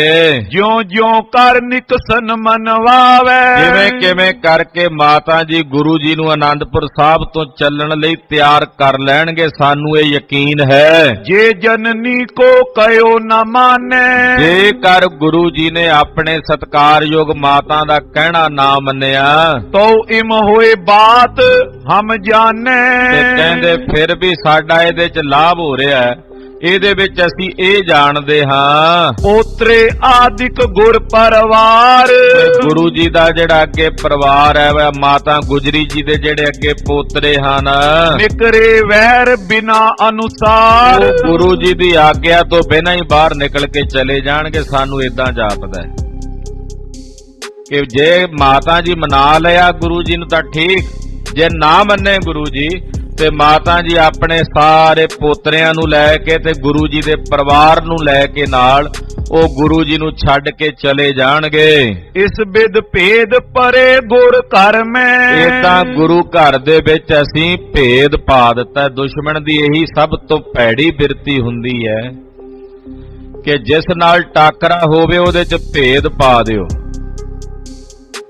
ਆਪਸ ਵਿੱਚ ਉਹਨਾਂ 'ਚ ਭੇਦ ਪਾ ਕੇ ਇੱਕ ਦੂਜੇ ਦੀ ਲੜਾਈ ਵਿੱਚ ਉਹਨਾਂ ਨੂੰ ਉਲਝਾ ਦਿਓ ਤੇ ਸਾਡੇ ਵੱਲ ਉਹਨਾਂ ਦਾ ਧਿਆਨ ਹੀ ਨਾ ਆਵੇ। ਇਹੀ ਕੁਝ ਕਰਦੀਆਂ ਨੇ ਸਰਕਾਰਾਂ। ਕਹਿਣ ਲੱਗੇ ਅਸੀਂ ਉਹਨਾਂ ਦੇ ਘਰ ਵਿੱਚ ਭੇਤ ਪਾ ਦਿੱਤਾ, ਫਰਕ ਪਾ ਦਿੱਤਾ। ਹੋਏ ਇਕਾਕੀ ਸਮਝੇ ਔਰ ਮੈਂ। ਗੁਰੂ ਜੀ ਇਕੱਲੇ ਰਹਿ ਜਾਣਗੇ ਤੇ ਜਦੋਂ ਇਕੱਲੇ ਰਹਿ ਜਾਣਗੇ ਫਿਰ ਉਹਨਾਂ ਨੂੰ ਸਾਰੀ ਗੱਲ ਸਮਝ ਆਵੇਗੀ। ਬੌਰ ਆਪ ਪੀ ਨਿਕਰਨ ਕਰੇ। ਅਖੀਰ ਜਦੋਂ ਇਕੱਲੇ ਰਹਿ ਗਏ ਗੁਰੂ ਜੀ ਤੇ ਫਿਰ ਉਹਨਾਂ ਨੂੰ ਵੀ ਆਨੰਦਪੁਰ ਸਾਹਿਬ ਛੱਡ ਕੇ ਨਿਕਲਣਾ ਹੀ ਪਵੇਗਾ, ਜਾਣਾ ਹੀ ਪਵੇਗਾ। ਠਹਿਰੇ ਨਹੀਂ ਜੰਗ ਪਰ ਰਹੇ। ਔਰ ਉਹ ਠਹਿਰਨਗੇ ਨਹੀਂ ਜੰਗ ਦੇ ਮੈਦਾਨ ਵਿੱਚ, ਅਸੀਂ ਉਹਨਾਂ ਨੂੰ ਮਾਰ ਮੁਕਾਵਾਂਗੇ। ਭੀਮ ਚੰਦ ਖਵਾਜਾ ਮਰਦੂਦ। ਜਦੋਂ ਵਕੀਲਾਂ ਨੇ ਗੱਲਾਂ ਕੀਤੀਆਂ ਤੇ ਭੀਮ ਚੰਦ ਤੇ ਉਹਦੇ ਨਾਲ ਜਿਹੜੇ ਹੋਰ ਰਾਜੇ ਸੀ ਜਾਂ ਵਜ਼ੀਰ ਖਾਨ ਸੂਬਾ ਸਰਹੰਦ ਸੀ, ਕਇਓ ਵਕੀਲਨ ਜੋ ਮੌਜੂਦ। ਸੁਣ ਕੇ ਬੋਲੇ ਜਿਹੜੇ ਉੱਥੇ ਮੌਜੂਦ ਬੈਠੇ ਸਨ, ਕਹਿਣ ਲੱਗੇ ਵਕੀਲਾਂ ਨੂੰ, ਇਹ ਨੀਕੀ ਤੁਮ ਨੀਤ ਵਿਚਾਰੀ। ਕਹਿਣ ਲੱਗੇ ਜੀ ਇਹ ਗੱਲ ਤੁਸੀਂ ਬੜੀ ਵਧੀਆ ਵਿਚਾਰੀ ਏ, ਤਾਂ ਬੜੇ ਪਤੇ ਦਾ ਕੰਮ ਕਰਕੇ ਆਏ ਹੋ ਟਿਕਾਣੇ ਦਾ। ਕਰੋ ਯਤਨ ਇਸ ਕੋ ਮਤ ਭਾਰੀ। ਕਹਿੰਦੇ ਇਹਦੇ ਵਾਸਤੇ ਯਤਨ ਕਰੋ ਵੀ ਕਿਸੇ ਤਰੀਕੇ ਨਾਲ ਗੁਰੂ ਘਰ ਵਿੱਚ ਪਾਟਕ ਪੈ ਜਾਏ, ਅਸੀਂ ਗੁਰੂ ਘਰ ਨੂੰ ਦੋ ਧੜਿਆਂ ਵਿੱਚ ਵੰਡ ਦਈਏ, ਏਦਾਂ ਦਾ ਯਤਨ ਕਰੋ। ਕਹਿਲੂਰੀ ਕਹੇ ਲਿਓ ਮਮ ਨਾਮੂ। ਰਾਜਾ ਭੀਮ ਚੰਦ ਕਹਿਲੂਰੀ ਬੋਲਿਆ ਵਕੀਲਾਂ ਨੂੰ, ਕਹਿੰਦਾ ਤੁਸੀਂ ਮੇਰਾ ਨਾਂ ਲੈਣਾ ਸੀ ਮਾਤਾ ਜੀ ਕੋਲ ਜਾ ਕੇ, ਹੁਣ ਜਦੋਂ ਜਾਓ ਤੇ ਮੇਰਾ ਨਾਂ ਜ਼ਰੂਰ ਲਿਓ, ਕਿਉਂਕਿ ਮੈਂ ਮਾਤਾ ਜੀ ਦੇ ਬਹੁਤ ਦਰਸ਼ਨ ਕੀਤੇ ਨੇ, ਉਹ ਮੇਰੇ ਨਾਲ ਵੀ ਸਤਿਕਾਰ ਕਰਦੇ ਨੇ। ਇਸ ਕਰਕੇ ਤੁਸੀਂ ਮਾਤਾ ਜੀ ਨੂੰ ਮੇਰੇ ਵੱਲੋਂ ਕਹਿਣਾ ਕਿ ਰਾਜੇ ਭੀਮ ਚੰਦ ਨੇ ਬੇਨਤੀ ਭੇਜੀ ਹੈ, ਕਰੋ ਮਾਤ ਕੇ ਚਰਨ ਪ੍ਰਣਾਮ। ਔਰ ਮੇਰੇ ਵੱਲੋਂ ਮਾਤਾ ਜੀ ਦੇ ਚਰਨਾਂ 'ਚ ਪ੍ਰਣਾਮ ਕਰਿਓ, ਆਖਿਓ ਰਾਜੇ ਭੀਮ ਚੰਦ ਨੇ ਸਜਦਾ ਕੀਤਾ ਹੈ। ਜੇ ਮਹਾਮ ਧਰਮ ਕਰੇ ਕਹਿ ਦੀਜੈ। ਔਰ ਮਾਤਾ ਜੀ ਹੋਣਾ ਪਾਸੋਂ ਪੁੱਛ ਕੇ ਆਓ ਵੀ ਉਹ ਕਿੱਦਾਂ ਸਾਡੇ ਤੇ ਯਕੀਨ ਕਰ ਸਕਦੇ ਨੇ, ਵੀ ਅਸੀਂ ਕਿੱਦਾਂ ਦੀ ਕਸਮ ਖਾਈਏ, ਕਿਸ ਤਰੀਕੇ ਦੀ ਕਸਮ ਖਾਈਏ, ਕੀ ਕਰਕੇ ਭੇਜੀਏ। ਜਿਵੇਂ ਮਾਤਾ ਜੀ ਕਹਿਣਗੇ ਸਾਨੂੰ ਜਿਸ ਤਰੀਕੇ ਨਾਲ ਕਸਮ ਖਾਣ ਨੂੰ, ਉਸੇ ਤਰ੍ਹਾਂ ਦੀ ਕਸਮ ਖਾ ਕੇ ਅਸੀਂ ਮਾਤਾ ਜੀ ਕੋਲ ਭੇਜਾਂਗੇ। ਇੱਕ ਵਾਰ ਪੁਰ ਤਿਆਗਨ ਕੀਜੇ। ਬਸ ਇੱਕ ਵਾਰ ਗੁਰੂ ਜੀ ਤੇ ਮਾਤਾ ਜੀ ਆਨੰਦਪੁਰ ਸਾਹਿਬ ਛੱਡ ਜਾਣ। ਧਨ ਆਦਿਕ ਸਾਮਗਰੀ ਭਾਰੀ। ਇਹਨਾਂ ਦੀ ਧਨ ਆਦਿਕ ਦੀ ਜਿਤਨੀ ਸਮੱਗਰੀ ਹੈ, ਜਿੰਨਾ ਇਹਨਾਂ ਦੇ ਕੋਲ ਖਜ਼ਾਨਾ ਹੈ, ਲੀਜੇ ਆਪਣੀ ਸਰਬ ਸੰਭਾਰੀ। ਕਿ ਮਾਤਾ ਜੀ ਤੁਸੀਂ ਆਪਣਾ ਸਾਰਾ ਕੁਝ ਸੰਭਾਲ ਕੇ ਲੈ ਜਾਓ, ਅਸੀਂ ਇਹ ਨਹੀਂ ਖੋਵਾਂਗੇ। ਮੈਂ ਹੋਏ ਚਲੋ ਸੰਗ ਤੁਮਾਰੇ। ਔਰ ਬਕਾਇਦਾ ਮਾਤਾ ਜੀ ਨੂੰ ਕਹਿਣਾ ਕਿ ਰਾਜਾ ਭੀਮ ਚੰਦ ਕਹਿੰਦਾ ਕਿ ਮੈਂ ਖੁਦ ਮਾਤਾ ਜੀ ਤੁਹਾਡੇ ਨਾਲ ਚੱਲਾਂਗਾ, ਤੁਹਾਡੀ ਸੁਰੱਖਿਆ ਕਰਦਿਆਂ। ਦੇਉ ਲੰਘਾਏ ਬ੍ਰਿੰਦ ਦਲ ਸਾਰੇ। ਔਰ ਮੈਂ ਖੁਦ ਆਪ ਸਾਰੀ ਫੌਜ ਦੇ ਵਿੱਚੋਂ ਕੱਢ ਕੇ ਆਵਾਂਗਾ ਮਾਤਾ ਜੀ ਨੂੰ ਤੇ ਉਹਨਾਂ ਦੇ ਪੋਤਰਿਆਂ ਨੂੰ। ਪੁਨ ਗਮਨੋ ਚਿਤ ਚਾਤ ਜਾਂ। ਤੇ ਫਿਰ ਜਦੋਂ ਫੌਜ ਤੋਂ ਦੂਰ ਅੱਗੇ ਕੱਢ ਕੇ ਆ ਜਾਵਾਂਗਾ ਘੇਰੇ ਚੋਂ, ਤੇ ਫਿਰ ਮਾਤਾ ਜੀ ਦਾ ਜਿੱਧਰ ਵੀ ਜਾਣ ਨੂੰ ਮਨ ਕਰੇ ਉਹ ਜਾ ਸਕਦੇ ਹਨ। ਲਸ਼ਕਰ ਪਰੇ ਮੋਏ ਦੁਖ ਮਹਾ। ਔਰ ਜਿਹੜਾ ਲਸ਼ਕਰ ਹੈ ਇਸ ਵੇਲੇ ਬਹੁਤ ਜ਼ਿਆਦਾ ਦੁਖੀ ਤੇ ਵਿਆਕੁਲ ਹੈ। ਦੇਸ਼ ਗਿਰਨ ਕੋ ਪਇਓ ਬਿਨਾਸ਼ੀ। ਕਿਉਂਕਿ ਸਾਰੀ ਪਹਾੜੀਆਂ ਰਿਆਸਤਾਂ ਸਮਾਪਤ ਹੋ ਰਹੀਆਂ ਨੇ। ਮਾਤਾ ਜੀ ਨੂੰ ਕਿਹੋ ਕਿ ਪਹਾੜੀ ਰਿਆਸਤਾਂ ਉਜੜ ਗਈਆਂ ਨੇ, ਥੇ ਬਣ ਗਏ ਨੇ, ਫਸਲਾਂ ਤਬਾਹ ਹੋ ਗਈਆਂ ਨੇ। ਉਜਰੀ ਪਰਜਾ ਕਹਾਂ ਕ੍ਰਿਖ ਰਾਸੀ। ਸਾਰੀ ਪਰਜਾ ਉਜੜ ਚੱਲੀ ਹੈ, ਖੇਤੀ ਨਹੀਂ ਰਹੀ ਕਿਤੇ, ਲੋਕ ਭੁੱਖੇ ਮਰ ਰਹੇ ਨੇ। ਜਾਂ ਤੇ ਚਾਓ ਜੋ ਮਿਟੇ ਬਖੇਰਾ। ਕਰਕੇ ਮਾਤਾ ਜੀ ਨੂੰ ਕਹੋ ਕਿ ਕਿਸੇ ਤਰੀਕੇ, ਜਿਸ ਵੀ ਤਰੀਕੇ ਦੇ ਨਾਲ ਉਹ ਸਾਡੀ ਗੱਲ ਤੇ ਯਕੀਨ ਕਰਨ ਤੇ ਇਹ ਬਖੇੜਾ ਮਿਟਦਾ ਹੋਵੇ, ਜਿਵੇਂ ਉਹ ਆਖਣ ਮਾਤਾ ਜੀ ਅਸੀਂ ਉਸੇ ਤਰ੍ਹਾਂ ਕਰਨ ਨੂੰ ਤਿਆਰ ਹਾਂ। ਇਹ ਗੱਲਾਂ ਤੁਸੀਂ ਜਾ ਕੇ ਮਾਤਾ ਜੀ ਨੂੰ ਕਹੋ। ਮਾਨੋ ਬਿਨੇ ਸਹਿਤ ਬਚ ਮੇਰਾ। ਔਰ ਬੇਨਤੀ ਸਹਿਤ ਜਿਹੜਾ ਮੇਰਾ ਬਚਨ ਹੈ ਉਹ ਮਾਤਾ ਜੀ ਮੰਨ ਲੈਣ। ਉਤ ਹਜ਼ਰਤ ਬੋ ਲਿਖੇ ਪਠਾਏ। ਉਧਰੋਂ ਬਾਦਸ਼ਾਹ ਦੀ ਲਿਖੀ ਹੋਈ ਚਿੱਠੀ ਵੀ ਮਾਤਾ ਜੀ ਨੂੰ ਵਿਖਾ ਦਿਓ ਕਿ ਬਾਦਸ਼ਾਹ ਨੇ ਖੁਦ ਆਪ ਆਪਣੇ ਹੱਥ ਨਾਲ ਚਿੱਠੀ ਲਿਖ ਕੇ ਭੇਜੀ ਹੈ। ਹਿਤ ਕਰ ਮਿਲਬੇ ਹੇਤ ਬੁਲਾਏ। ਸਗੋਂ ਬਾਦਸ਼ਾਹ ਤਾਂ ਪ੍ਰੇਮ ਨਾਲ ਗੁਰੂ ਜੀ ਨੂੰ ਆਪਣੇ ਕੋਲ ਮਿਲਣ ਲਈ ਬੁਲਾ ਰਿਹਾ ਹੈ। ਉਹ ਕਹਿੰਦਾ ਮੈਂ ਗੁਰੂ ਜੀ ਦੇ ਦਰਸ਼ਨ ਕਰਨੇ ਹਨ। ਇਤਿਆਦਿਕ ਦੂਤਨ ਸਨ ਕਹਿ ਇਤਿਆਦਿਕ ਦੂਤਾਂ ਦੇ ਨਾਲ ਰਾਜੇ ਭੀਮ ਚੰਦ ਨੇ ਗੱਲਾਂ ਬਾਤਾਂ ਕੀਤੀਆਂ। ਪਠੇ ਮਾਤ ਟਿਗ ਨਿਕਸੇ ਚਹਿ ਔਰ ਇਹ ਸਾਰਿਆਂ ਨੂੰ ਮਾਤਾ ਜੀ ਦੇ ਪਾਸ ਭੇਜਿਆ। ਕਹਿੰਦੇ ਤੁਸੀਂ ਗੁਰੂ ਜੀ ਨੂੰ ਨਹੀਂ ਮਿਲਣਾ, ਹੁਣ ਮਾਤਾ ਜੀ ਨਾਲ ਗੱਲਬਾਤ ਕਰਨੀ ਹੈ। ਮਾਤਾ ਜੀ ਨੂੰ ਮਿਲ ਕੇ ਇਸ ਤਰੀਕੇ ਨਾਲ ਗੱਲਬਾਤ ਕਰਨੀ ਹੈ ਕਿ ਮਾਤਾ ਜੀ ਗੁਰੂ ਸਾਹਿਬ ਤੋਂ ਬਿਨਾਂ ਹੀ ਉੱਥੋਂ ਚੱਲਣ ਦੀ ਤਿਆਰੀ ਕਰ ਲੈਣ। ਪ੍ਰਥਮ ਸਕਲਈ ਗੁਰ ਟਿਗ ਆਏ। ਇਦਾਂ ਇਹ ਜਦੋਂ ਚੱਲ ਕੇ ਆਏ ਪਹਿਲਾਂ ਸਤਿਗੁਰਾਂ ਦੇ ਕੋਲ ਪਹੁੰਚੇ। ਹੱਥ ਜੋੜ ਕਰ ਸੀਸ ਨਿਵਾਏ। ਹੱਥ ਜੋੜ ਕੇ ਨਾ ਦੂਤਾਂ ਨੇ ਸਤਿਗੁਰੂ ਕਲਗੀਧਰ ਪਾਤਸ਼ਾਹ ਜੀ ਨੂੰ ਸੀਸ ਝੁਕਾ ਕੇ ਮੱਥਾ ਟੇਕਿਆ। ਬੈਠ ਗਏ ਬਿਰਤਾਂਤ ਬਖਾਨਾ। ਔਰ ਕੋਲ ਬਹਿ ਕੇ ਸਾਰਾ ਬਿਰਤਾਂਤ ਮਹਾਰਾਜ ਜੀ ਨੂੰ ਆਪਣੇ ਆਉਣ ਦਾ ਦੱਸਿਆ। ਸ਼੍ਰੀ ਸਤਿਗੁਰੂ ਸੁਜਾਨ ਮਹਾਨਾ। ਦਇਆ ਨਿਧ ਸਭ ਦੇ ਦਿਲਾਂ ਦੀਆਂ ਜਾਣਨ ਵਾਲੇ ਜਾਣੀ ਜਾਣ ਸਤਿਗੁਰੂ ਜੀ ਨੇ ਇਹਨਾਂ ਦੇ ਵੀ ਮਨ ਦੀ ਜਾਣ ਲਈ ਐਸੇ ਦਿਆਲੂ ਹਨ। ਉਮਰਾਵਨ ਅਰ ਗਿਰਪਤ ਸਾਰੇ। ਜਿੰਨੇ ਉਮਰਾਵ ਨੇ ਜਿੰਨੇ ਵੀ ਪਹਾੜੀ ਰਾਜੇ ਹਨ ਸਭ ਇੱਕ ਥਲ ਮਿਲ ਇੱਕ ਮਤ ਧਾਰੇ। ਕਹਿਣ ਲੱਗੇ ਜੀ ਸਾਰਿਆਂ ਨੇ ਇੱਕ ਜਗ੍ਹਾ ਤੇ ਮਿਲ ਕੇ ਸਭ ਨੇ ਇੱਕ ਮਤ ਕੀਤਾ। ਸਭ ਦੀ ਇੱਕ ਮਤ ਰਾਏ ਹੈ। ਹਜ਼ਰਤ ਲਿਖ ਤਾਕੀਦ ਪਠਾਈ। ਦੇਖੋ ਜੀ ਬਾਦਸ਼ਾਹ ਨੇ ਖੁਦ ਤਾਕੀਦ ਲਿਖ ਕੇ ਭੇਜੀ। ਉਹਨੇ ਆਪਣਾ ਪਰਵਾਨਾ ਭੇਜਿਆ। ਬੋਲਨੇ ਆਪ ਸਾਥ ਲਲਚਾਈ। ਔਰ ਬਾਦਸ਼ਾਹ ਤੁਹਾਡੇ ਨਾਲ ਗੁਫ਼ਤਗੂ ਕਰਨਾ ਚਾਹੁੰਦਾ। ਉਹ ਤਾਂ ਤੁਹਾਡੇ ਨਾਲ ਖੁਦਾ ਦੇ ਸਬੰਧ ਵਿੱਚ ਗੋਸ਼ਟ ਕਰਨਾ ਚਾਹੁੰਦਾ। ਇਹੋ ਜੀ ਲਾਲਸਾ ਬਾਦਸ਼ਾਹ ਦੇ ਮਨ ਵਿੱਚ ਹੈ। ਵਿਵਿਧ ਵਿਦਨ ਕੇ ਗੁਣ ਸੁਨ ਥਾਰੇ। ਤੁਹਾਡੇ ਉਹਨੇ ਬੜੇ ਗੁਣ ਸੁਣੇ ਨੇ ਬਾਦਸ਼ਾਹ ਨੇ। ਬੜੇ ਬੜੇ ਵੱਡੇ ਵਜ਼ੀਰ ਆ ਕੇ ਤੁਹਾਡੀਆਂ ਸਿਫਤਾਂ ਕਰਦੇ ਹਨ। ਆਵੇਂ ਆਪ ਕੇ ਲੈ ਹਕਾਰੇ। ਉਹ ਕਹਿੰਦਾ ਵੀ ਜੇ ਸਤਿਗੁਰੂ ਜੀ ਆਪ ਆ ਜਾਣ ਤਾਂ ਚੰਗਾ ਹੈ, ਜੇ ਨਹੀਂ ਆਉਂਦੇ ਤੇ ਮੈਂ ਉਹਨਾਂ ਵਾਸਤੇ ਕੋਈ ਪ੍ਰਬੰਧ ਕਰ ਦਿੰਨਾ, ਸਵਾਰੀ ਭੇਜ ਦਿੰਨਾ। ਜੋ ਕਹਿੰਦੇ ਨੇ ਉਸੇ ਤਰੀਕੇ ਨਾਲ ਬੁਲਾ ਲੈਂਦਾ ਹਾਂ। ਸ਼ਾਹ ਆਪ ਜੇ ਚਾਹਤੇ ਐਸੇ। ਤੇ ਗੁਰੂ ਜੀ ਵੇਖੋ ਬਾਦਸ਼ਾਹ ਦਾ ਰੁਖ ਤੁਹਾਡੇ ਪ੍ਰਤੀ ਕਿਤਨਾ ਨਰਮ ਹੈ। ਜੇ ਬਾਦਸ਼ਾਹ ਖੁਦ ਤੁਹਾਡੇ ਪ੍ਰਤੀ ਇਦਾਂ ਦਾ ਰੁਖ ਰੱਖਦਾ ਹੈ, ਬਾਦਸ਼ਾਹ ਦੇ ਮਨ ਵਿੱਚ ਤੁਹਾਡੇ ਪ੍ਰਤੀ ਐਸੀ ਨਰਮੀ ਹੈ। ਵਿਪਰੇ ਅਪਰ ਕਰੇ ਕੋ ਕੈਸੇ। ਫਿਰ ਹੋਰ ਕਿਹਦੇ 'ਚ ਤਾਕਤ ਹੈ ਜਿਹੜਾ ਬਾਦਸ਼ਾਹ ਤੋਂ ਬਾਹਰ ਚੱਲ ਕੇ ਤੁਹਾਡੀ ਬਰਖਲਾਫਤ ਕਰੇ। ਇੰਨਾ ਤਾਣ ਕਿਹੜੇ ਰਾਜੇ 'ਚ ਹੋ ਸਕਦਾ ਹੈ, ਕਿਹੜੇ ਸੂਬੇਦਾਰ 'ਚ ਹੋ ਸਕਦਾ ਹੈ ਕਿ ਜੇ ਬਾਦਸ਼ਾਹ ਤੁਹਾਡੀ ਹਮਾਇਤ ਵਿੱਚ ਹੈ ਤੇ ਫਿਰ ਹੋਰ ਕਿਹੜਾ ਤੁਹਾਡੇ ਬਰਖਲਾਫ ਹੋ ਸਕਦਾ ਹੈ। ਤਜੋ ਜੰਗ ਕੀ ਬਾਤ ਨਾ ਨੀਕੀ। ਗੁਰੂ ਜੀ ਇਹ ਜੰਗ ਯੁੱਧ ਛੱਡ ਦਿਓ, ਕਿਉਂਕਿ ਲੜਨਾ ਜੰਗ ਯੁੱਧ ਕਰਨਾ ਇਹ ਠੀਕ ਗੱਲ ਨਹੀਂ। ਇਹਦੇ 'ਚ ਬੰਦੇ ਮਰਦੇ ਨੇ, ਪੈਸਾ ਖਰਾਬ ਹੁੰਦਾ ਹੈ। ਜਿਸ ਮੈਂ ਮ੍ਰਿਤੂ ਹੋਏ ਸਭ ਹੀ ਕੀ। ਇਹਦੇ ਵਿੱਚ ਤਾਂ ਸਭ ਦੀ ਮੌਤ ਹੀ ਹੁੰਦੀ ਹੈ, ਭਾਵੇਂ ਕੋਈ ਜਿੱਤੇ ਤੇ ਭਾਵੇਂ ਕੋਈ ਹਾਰੇ। ਹਾਰਨ ਵਾਲੇ ਵੀ ਮਰਦੇ ਨੇ ਤੇ ਜਿੱਤਣ ਵਾਲੇ ਵੀ ਮਰਦੇ ਨੇ। ਇੱਕ ਵਾਰ ਤਜ ਦੁਰਗ ਸਿਧਾਰੋ। ਇੱਕ ਵਾਰ ਤੁਸੀਂ ਸਾਡਾ ਕਹਿਣਾ ਮੰਨ ਕੇ ਸ੍ਰੀ ਆਨੰਦਪੁਰ ਸਾਹਿਬ ਦਾ ਕਿਲਾ ਛੱਡ ਕੇ ਚਲੇ ਜਾਓ। ਪੁਨ ਜੈ ਇੱਛਾ ਤਹਾਂ ਬਿਹਾਰੋ। ਜਿੱਥੇ ਤੁਹਾਡੀ ਜਾਣ ਦੀ ਇੱਛਾ ਹੋਵੇ ਤੁਸੀਂ ਆਪਣੀ ਮਰਜ਼ੀ ਨਾਲ ਜਿੱਥੇ ਚਾਹੇ ਮਰਜ਼ੀ ਵਿਚਰ ਸਕਦੇ ਹੋ। ਕੋਈ ਤੁਹਾਡੇ ਤੇ ਰੋਕ ਟੋਕ ਨਹੀਂ ਹੋਵੇਗੀ। ਕਈ ਨਾ ਤਿਨ ਕੀ ਸਤਿਗੁਰ ਮਾਨੀ। ਜਦੋਂ ਇਸ ਤਰ੍ਹਾਂ ਇਹਨਾਂ ਵਕੀਲਾਂ ਨੇ ਬੇਨਤੀ ਆ ਕੇ ਦੁਬਾਰਾ ਕੀਤੀ, ਮਹਾਰਾਜ ਜੀ ਨੇ ਸੁਣ ਕੇ ਅਣਸੁਣੀ ਜੀ ਕਰ ਛੱਡੀ। ਇਹਨਾਂ ਦੀ ਕਈ ਬਾਤ ਸਤਿਗੁਰੂ ਜੀ ਨੇ ਨਹੀਂ ਮੰਨੀ। ਤੁਮ ਸਭ ਝੂਠ ਕਹਿ ਤੋ ਬਾਨੀ। ਮਹਾਰਾਜ ਜੀ ਕਹਿੰਦੇ ਤੁਸੀਂ ਜੋ ਕਹਿ ਰਹੇ ਹੋ ਵਕੀਲੋ, ਤੁਹਾਡੀ ਕਹੀ ਹੋਈ ਹਰ ਇੱਕ ਗੱਲ ਝੂਠੀ ਹੈ।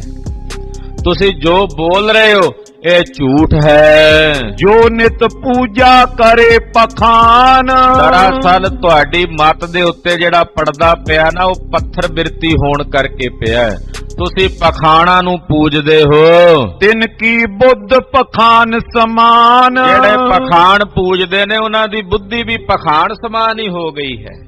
ਉਹਨਾਂ ਅੰਦਰ ਕੋਮਲਤਾ ਨਹੀਂ ਰਹੀ, ਉਹਨਾਂ ਦੇ ਹਿਰਦੇ, ਉਹਨਾਂ ਦੇ ਦਿਲ ਦਿਮਾਗ ਵੀ ਪੱਥਰ ਹੋ ਗਏ ਨੇ। ਅਰ ਅਵਰੰਗ ਕੋ ਕਹਾਂ ਬਿਸਾਸੂ। ਫਿਰ ਤੁਸੀਂ ਜਿਹੜੇ ਔਰੰਗਜ਼ੇਬ ਦੀਆਂ ਦੁਹਾਈਆਂ ਦਿੰਦੇ ਹੋ ਜੀ, ਬਾਦਸ਼ਾਹ ਨੇ ਚਿੱਠੀ ਭੇਜੀ ਹੈ, ਬਾਦਸ਼ਾਹ ਨਾ ਹੋ ਗਿਆ, ਉਹ ਖੁਦਾ ਦਾ ਪੈਗੰਬਰ ਹੋ ਗਿਆ।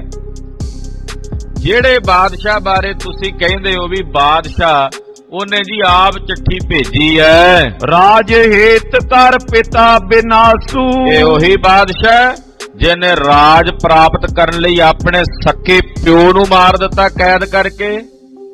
ਉਹਦੇ ਤੇ ਯਕੀਨ ਕਰਨ ਨੂੰ ਕਹਿੰਦੇ ਹੋ? ਉਹਦੇ ਤੇ ਅਸੀਂ ਕਿਵੇਂ ਯਕੀਨ ਕਰ ਲਈਏ? ਵੱਡਾ ਭਰਾਤ ਜੋ ਦਾਰਸ਼ ਕੋ। ਜਿਹੜਾ ਉਹਦਾ ਵੱਡਾ ਭਰਾ ਸੀ ਦਾਰਸ਼ ਕੋ। ਸਤ ਸੰਗੀ ਤੈ ਸੋ ਕਰ ਧਰੋ। ਐਡਾ ਸਤ ਸੰਗੀ ਸੀ, ਉਹਦੇ ਨਾਲ ਵੀ ਇਹਨੇ ਧਰੋ ਕੀਤਾ। ਦਾਰਸ਼ ਕੋ ਨਾਲ ਧਰੋ ਕਰਕੇ ਉਹਨੂੰ ਵੀ ਕੈਦ ਕਰਕੇ ਮਾਰਿਆ।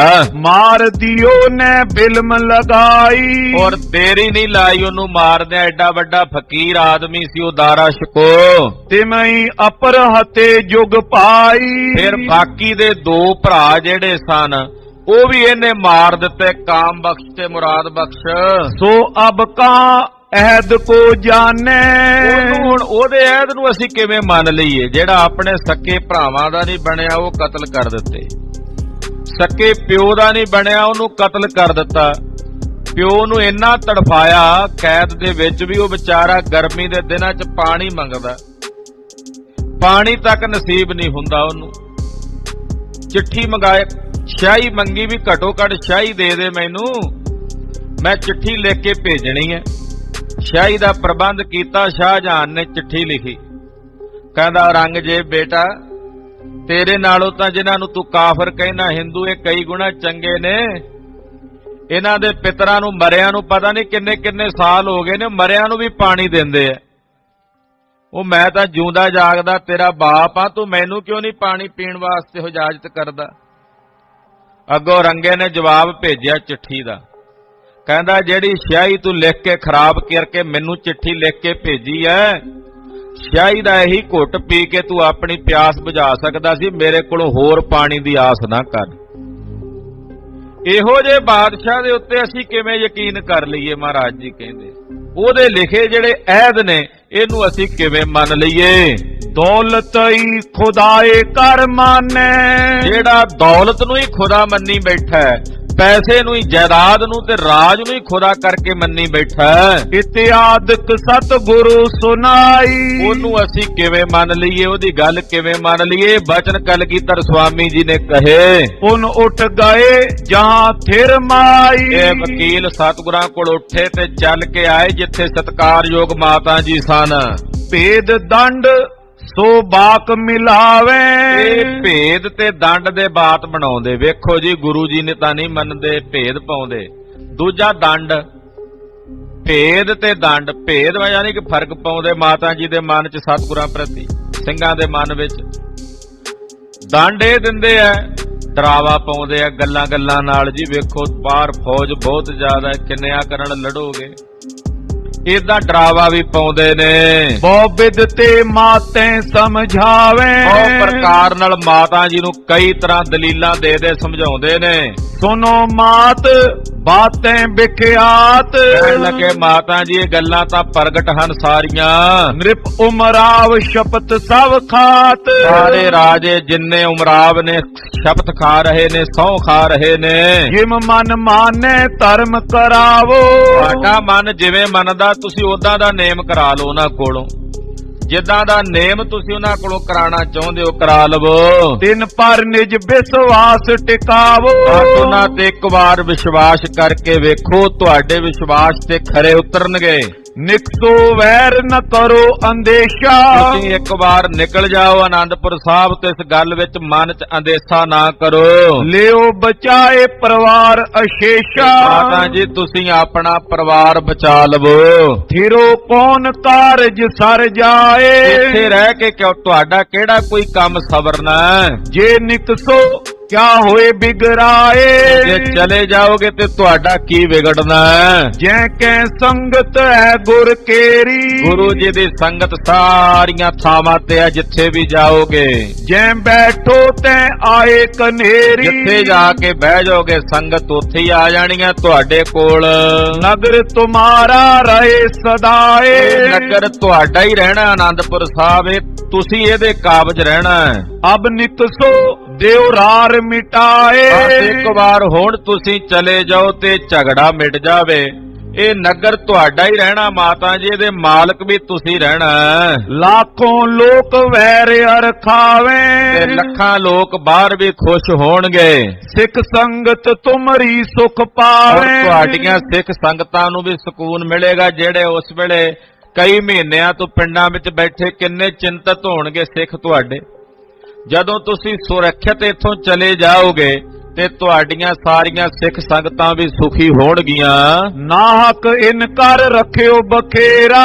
ਨਾਹਕ ਬਿਨਾਂ ਗੱਲ ਤੋਂ ਗੁਰੂ ਜੀ ਨੇ ਐਡਾ ਵੱਡਾ ਬਖੇੜਾ ਪਾਇਆ ਹੋਇਆ ਹੈ। माता तुम मिटाए एक बेरा। ਮਾਤਾ ਜੀ ਜੇ ਤੁਸੀਂ ਚਾਹੋ ਤੇ ਬਸ ਇੱਕ ਪਲ ਵਿੱਚ, ਇੱਕ ਘੜੀ 'ਚ ਤੁਸੀਂ ਇਹ ਬਖੇੜਾ ਮਿਟਾ ਸਕਦੇ ਹੋ। प्रथमे गुर सुत को समझाओ। ਤੇ ਮਾਤਾ ਜੀ ਪਹਿਲਾਂ ਗੁਰੂ ਜੀ ਕੋਲ ਜਾਓ, ਤੁਹਾਡੇ ਸਪੁੱਤਰ ਨੇ, ਤੁਹਾਡੀ ਗੱਲ ਮੰਨਦੇ ਨੇ, ਤੁਸੀਂ ਉਹਨਾਂ ਨੂੰ ਬਾਰ-ਬਾਰ ਕਹਿ ਕੇ ਸਮਝਾਓ। जिम माने तिम ही मनवाओ। ਜਿਵੇਂ ਮੰਨਦੇ ਨੇ ਉਦਾਂ ਹੀ ਮਨਾ ਲਵੋ। नहीं स्वभाव फिरे जे फेरे। ਕਿਉਂਕਿ ਜੇ ਉਹ ਨਹੀਂ ਸੁਭਾਵ ਉਹਨਾਂ ਦਾ ਫਿਰਦਾ ਫੇਰਿਆ, अहे स्वभाव विशाल करे रे। ਕਿਉਂਕਿ ਗੁਰੂ ਜੀ ਦਾ ਸੁਭਾਅ ਬੜਾ ਕਰੜਾ ਹੈ, ਉਹ ਐਡੀ ਛੇਤੀ ਨਹੀਂ ਤੁਹਾਡੀ ਗੱਲ ਮੰਨਣ ਵਾਲੇ। तो अपनी तैयारी तुम करो। ਤੇ ਮਾਤਾ ਜੀ ਫਿਰ ਤੁਸੀਂ ਆਪਣੀ ਤਿਆਰੀ ਕਰ ਲਓ, ਤੁਸੀਂ ਤਾਂ ਬੱਚੇ ਲੈ ਕੇ ਜਾਓ ਨਾ। ਜੇ ਉਹਨਾਂ ਦਾ ਉਹ ਮੰਨ ਜਾਣ ਤਾਂ ਠੀਕ, ਜੇ ਉਹ ਨਾ ਮੰਨਣ ਤੇ ਮਾਤਾ ਜੀ ਤੁਸੀਂ ਆਪਣੇ ਪੋਤਰਿਆਂ ਨੂੰ ਨਾਲ ਲਵੋ, ਆਪਣੀਆਂ ਨੂੰਹ ਰਾਣੀਆਂ ਨੂੰ ਨਾਲ ਲਵੋ, ਪਰਿਵਾਰ ਨੂੰ ਲਓ ਤੇ ਤੁਸੀਂ ਇੱਥੋਂ ਸੁੱਖ ਨਾਲ ਚਲੇ ਜਾਓ। ਮੈਂ ਖੁਦ ਛੱਡ ਕੇ ਆਵਾਂਗਾ ਤੁਹਾਨੂੰ ਬਾਹਰ ਤਾਈਂ। पंत देश जंगल के परो। ਉਧਰ ਜੰਗਲ ਦੇ ਇਲਾਕੇ 'ਚ ਚਲੇ ਜਾਓ ਮਾਲਵੇ 'ਚ। ਜੇ ਤੁਹਾਨੂੰ ਇੱਧਰ ਜਾਪਦਾ ਵੀ ਕੋਈ ਸਮੱਸਿਆ ਹੈ ਤਾਂ ਉਧਰ ਜੰਗਲ ਦੇ ਇਲਾਕੇ 'ਚ ਚਲੇ ਜਾਓ। पीछे आप निकस कर आए। ਜਦੋਂ ਤੁਸੀਂ ਜਾਓਗੇ ਤੇ ਫਿਰ ਪਿੱਛੋਂ ਗੁਰੂ ਜੀ ਨੂੰ ਵੀ ਚੱਲ ਕੇ ਆਉਣਾ ਪਏਗਾ, ਫਿਰ ਉਹ ਵੀ ਚੱਲ ਕੇ ਆਉਣਗੇ ਤੁਹਾਡੇ ਪਿੱਛੇ। कह तुमरे ही संग मिले हैं। ਹੋ ਸਕਦਾ ਤੁਹਾਡੇ ਨਾਲ ਹੀ ਮਿਲ ਕੇ ਚੱਲ ਪੈਣ। वधियो बखेरा इमोए थोरा। ਆ ਜਿਹੜਾ ਬਖੇੜਾ ਵਧਿਆ ਹੋਇਆ ਬਾਹਰ, ਏਦਾਂ ਇਹ ਘਟ ਸਕਦਾ, ਖਤਮ ਹੋ ਸਕਦਾ। जे न मानो रण होए कोरा। ਮਾਤਾ ਨਾਲੇ ਥੋੜਾ ਡਰਾਵਾ ਵੀ ਦਿੰਦੇ, ਮਾਤਾ ਜੀ ਜੇ ਨਾ ਮੰਨੋਗੇ ਸਾਡੀ ਗੱਲ ਤੇ ਫਿਰ ਤੁਹਾਨੂੰ ਪਤਾ ਜੰਗ ਹੋਣਾ, ਫੌਜਾਂ ਹੋਰ ਵੀ ਆ ਸਕਦੀਆਂ ਨੇ ਦਿੱਲੀੋਂ, ਤੇ ਫਿਰ ਬੜਾ ਭਿਆਨਕ ਕਰੜਾ ਜੰਗ ਹੋਵੇਗਾ। इम श्री गुजरी को समझायो। ਤਾਂ ਮਾਤਾ ਜੀ ਨਾਲੇ ਦੂਤ ਗੱਲਾਂ ਕਰਦੇ ਨੇ, ਬਾਕੀ ਜਿਹੜੇ ਹੋਰ ਸਿੱਖ ਜਾਣ ਦੇ ਇੱਛੁਕ ਸਨ ਉਹਨਾਂ ਨਾਲ ਵੀ ਇਹ ਗੱਲਾਂ ਕਰਕੇ ਨਾ ਏਦਾਂ ਪਾਟਕ ਪਾਉਂਦੇ ਐ, ਏਦਾਂ ਫਰਕ ਪਾਉਂਦੇ ਹਨ। ज्यों क्यों निकसन को ठहरायो।